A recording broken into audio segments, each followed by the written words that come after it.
नमस्कार। मैं हूं अभय श्रीवास्तव और आप देख रहे हैं सासा polity my point of view.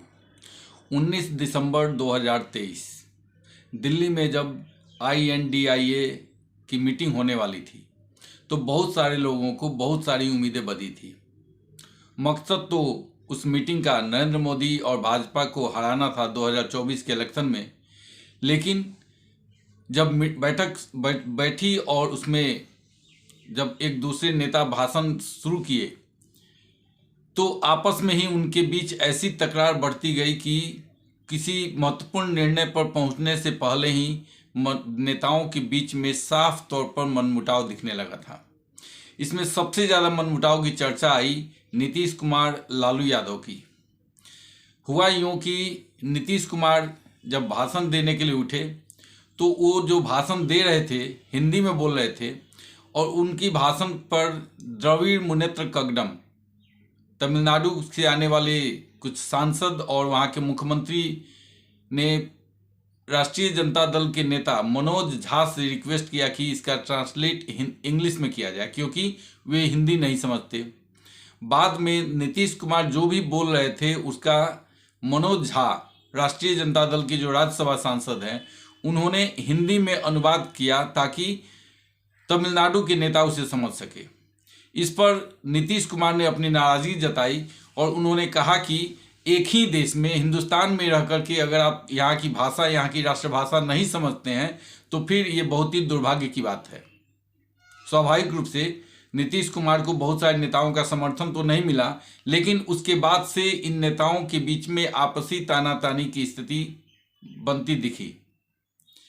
इसके बाद नीतीश कुमार ने अपने भाषण में ही इंडिया गठबंधन, इंडिया जिसका नाम उन्होंने राहुल गांधी ने Indian national developmental inclusive alliance बताया था, इस पर नीतीश कुमार का कहना था कि इससे अच्छा नाम भारत होता। अब नीतीश कुमार के मुंह से इंडिया के बदले भारत सुन करके सोनिया गांधी भी चौकन्ना हो गई और उनके जो फेशियल एक्सप्रेशन था वो देखते बनता था। वहाँ पे मौजूद कुछ नेताओं का कहना था कि सोनिया गांधी के फेशियल एक्सप्रेशन से स्पष्ट पता चलता था कि वो हतप्रभ थी क्योंकि इंडिया का नाम भारत करने का एजेंडा भारतीय जनता पार्टी का है और भारतीय जनता पार्टी के साथ 20 वर्ष तक साथ मिलकर चुनाव लड़ना और सत्ता में भागीदारी करने वाले नीतीश कुमार के मुंह से इंडिया गठबंधन में जब उन्होंने ये बातें सुनी तो सोनिया गांधी को भी आश्चर्य लगा कि ये कोई NDA का नेता बोल रहा है या इंडिया गठबंधन का नेता बोल रहा है। फिर उस समय भी लोगों ने नीतीश कुमार को समझाया कि नहीं, इंडिया नाम ठीक है, लेकिन नीतीश कुमार उससे कन्विंस नहीं हुए। रही सही कसर ममता बनर्जी ने पूरा कर दी। ममता बनर्जी ने उस मीटिंग में अचानक से INDIA का संयोजक के लिए कांग्रेस के अध्यक्ष मल्लिकार्जुन खड़गे का नाम प्रस्तावित कर दिया। अब इस नाम के लिए यहाँ तक कि कांग्रेस के नेता भी तैयार नहीं थे क्योंकि कांग्रेस के नेताओं ने बहुत ही मेहनत करके राहुल गांधी का एक जो छवि बनाने की कोशिश की थी और उन्हें लगा कि अब इसको डेंट करने का प्रयास किया जा रहा है क्योंकि कांग्रेस का छोटा कार्यकर्ता हो या बड़ा नेता, उनकी नज़र में कांग्रेस के सबसे बड़ा नेता आज के दिन कोई है तो राहुल गांधी हैं और राहुल गांधी को छोड़कर किसी और को संयोजक बनाया जाए, इसे न तो कांग्रेस एक्सेप्ट कर सकती है और न ही कांग्रेस के कार्यकर्ता। लेकिन इससे भी ज़्यादा आश्चर्य तो लालू यादव को हुआ क्योंकि लालू यादव सोनिया गांधी के नज़दीकी हैं और कई बार जब इस मीटिंग की शुरुआत हुई थी पटना में तो वहाँ पर भी लालू यादव ने अप्रत्यक्ष रूप से राहुल गांधी का नाम आगे कर दिया था। लेकिन राहुल गांधी के बदले जब मल्लिकार्जुन खड़गे का नाम ममता बनर्जी ने प्रस्तावित किया तो सभी को आश्चर्य हुआ। लेकिन एक दिन पहले यानी 18 दिसंबर को 1-to-1 मीटिंग करने वाले अरविंद केजरीवाल और ममता बनर्जी यहीं नहीं रुके। ममता बनर्जी ने तो संयोजक के लिए मल्लिकार्जुन खड़गे का नाम प्रस्तावित किया, लेकिन अरविंद केजरीवाल जो दिल्ली के मुख्यमंत्री हैं उन्होंने भावी प्रधानमंत्री के रूप में मल्लिकार्जुन खड़गे का नाम आगे कर दिया। अब इससे लालू यादव, सोनिया गांधी और नीतीश कुमार सब अपने अपने कारणों से नाराज दिखाई दिए। सोनिया और राहुल इसलिए कि कांग्रेस में इसकी चर्चा नहीं हुई और कांग्रेस के बारे में कोई निर्णय कर रहा है बाहर का नेता। अब सोचिए कि एक पार्टी का नेता को कन्वेनर बनाया जाए, कोऑर्डिनेटर बनाया जाए या प्रधानमंत्री पद का उम्मीदवार बनाया जाए, ये मांग उस पार्टी की ओर से नहीं आ रही है, बल्कि एक दूसरा उसके गठबंधन का दूसरा दल डिसाइड कर रहा है कि उस पार्टी का कौन सा नेता प्रधानमंत्री पद का उम्मीदवार होगा या संयोजक होगा।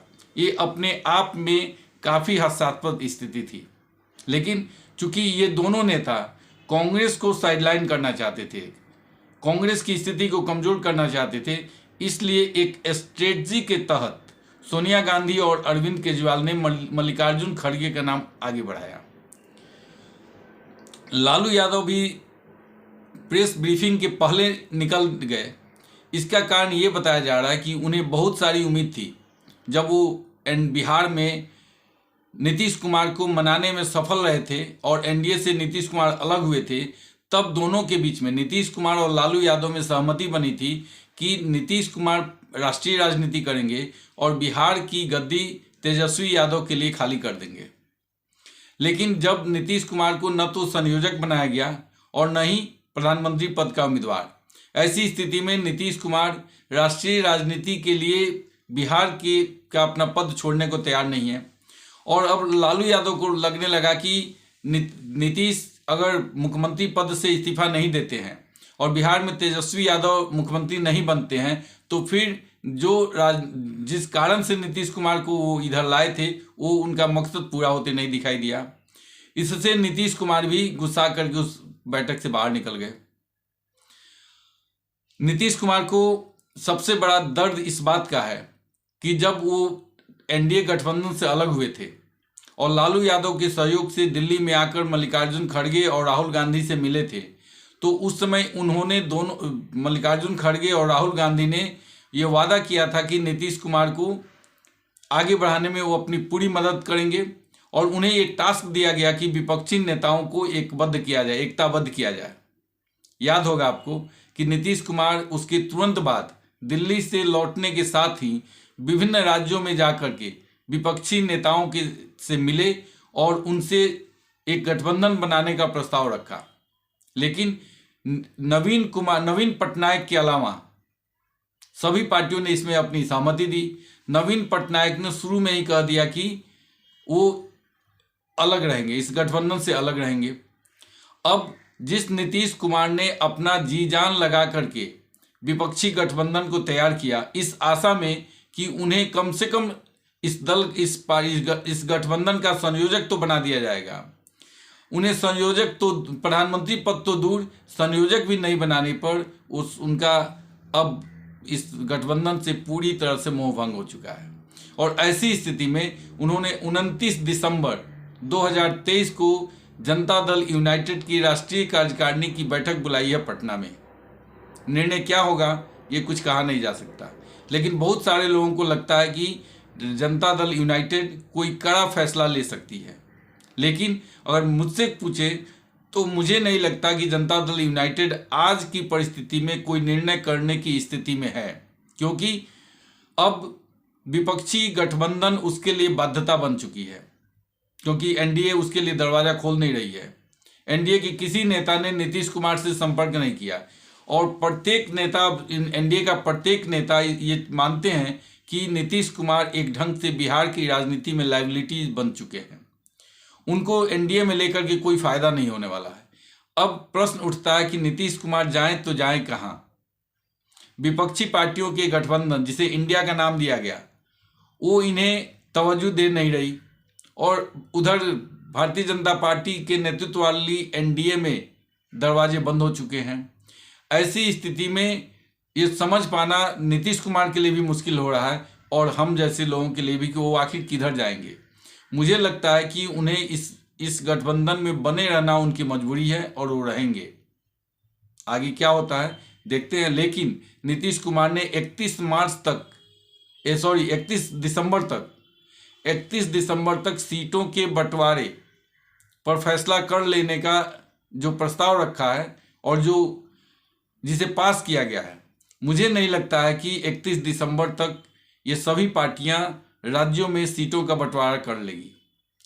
और नीतीश कुमार को भी पता है कि ऐसा संभव नहीं है, इसीलिए उन्होंने इसकी जिम्मेवारी कांग्रेस पर डाल दी। क्योंकि कांग्रेस पार्टी खुद मध्य प्रदेश में, राजस्थान में या छत्तीसगढ़ में किसी भी पार्टी को कोई भी सीट देने नहीं जा रही। और वैसे ही उत्तर प्रदेश में समाजवादी पार्टी कांग्रेस को ज़्यादा सीटें नहीं दे रही है। ये अलग बात है कि समाजवादी पार्टी पर बहुत सारे मुस्लिम नेताओं का दबाव है कि अगर वो कांग्रेस के साथ नहीं मिलते हैं तो मुस्लिम वोटों का विभाजन होगा और इसका खामियाजा कांग्रेस और समाजवादी पार्टी दोनों को भुगतना पड़ेगा।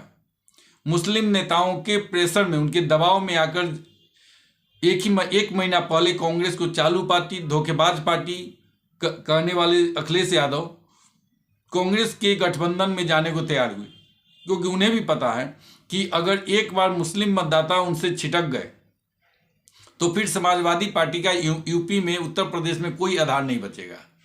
तो अपना जनाधार बचाने के लिए, अपनी प्रासंगिकता बचाने के लिए, अपनी पार्टी को बचाने के लिए अखिलेश यादव इंडिया गठबंधन में शामिल होने को तैयार हुए। लेकिन सीटें कितनी देंगे इस पर अभी असमंजस बना हुआ है। इसी प्रकार ममता बनर्जी सीटें देंगी कि नहीं देंगी, कितनी देंगी, इसमें भी फैसला होना बाकी है। और आज 20 तारीख है, तो 10 से 11 दिनों में ये लोग ऐसा कोई फैसला कर लेंगे, इस पर किसी को विश्वास नहीं है। और इसका ठिकरा, इस नाकामयाबी का ठिकरा विपक्षी पार्टियां कांग्रेस पर मढ़ना चाहती है। और इसीलिए इसकी जिम्मेदारी भी कांग्रेस को दी गई है कि कांग्रेस, क्योंकि बड़ी पार्टी है, तो जिम्मेवारी कांग्रेस की बनती है कि सभी पार्टियों के साथ मिल करके और बड़ा दिल दिखाते हुए सीटों पर समझौता करे। एक फॉर्मूला दिया गया है कि जो क्षेत्रीय पार्टियां जिस राज्य में शक्तिशाली हैं उनके नेतृत्व में चुनाव लड़ा जाए। इसमें तो किसी को आपत्ति नहीं होनी चाहिए कि जो क्षेत्रीय पार्टियां जिस राज्य में मजबूत है उसके नेतृत्व में चुनाव लड़ी जाए। वेस्ट बंगाल में कोई भी पार्टी ममता बनर्जी के साथ उसके नेतृत्व में चुनाव लड़ने को तैयार हो जाएगी। लेकिन प्रश्न ये उठता है कि एक राष्ट्रीय पार्टी और देश पर सबसे लंबे समय तक शासन करने वाली पार्टी कांग्रेस, अगर एक सम्मानजनक सीट नहीं दी जाती है तो क्या वो इन दलों के साथ समझौता कर लेगी? उत्तर प्रदेश में जैसी की चर्चा है कि अखिलेश यादव मात्र 2 सीट रायबरेली और अमेठी कांग्रेस के लिए छोड़ने को तैयार है, तो क्या ऐसी स्थिति में कांग्रेस समाजवादी पार्टी के साथ जाना चाहेगी? कुछ वैसी स्थिति वेस्ट बंगाल में भी है। इसके अलावा समाजवादी पार्टी चाहती है कि मध्य प्रदेश में भी उसे 1 या 2 सीट दी जाए। विधानसभा चुनाव में कांग्रेस पार्टी ने इसे साफ इनकार कर दिया था। अब लोकसभा चुनाव में कांग्रेस पार्टी मध्य प्रदेश में या राजस्थान में या छत्तीसगढ़ में किसी भी पार्टी को कोई सीट देगी, इसमें पूरा संदेह है।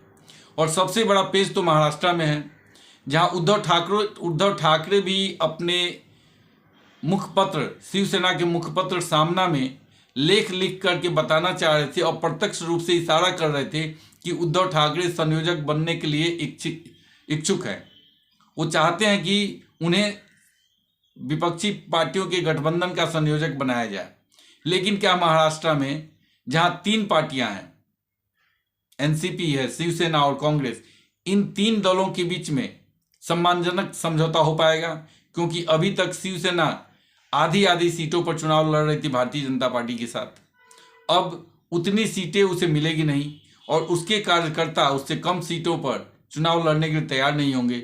तो इन सारी चीज़ों का निराकरण, इन सारी समस्याओं का समाधान इन पार्टियों को 10 दिन के अंदर करनी है।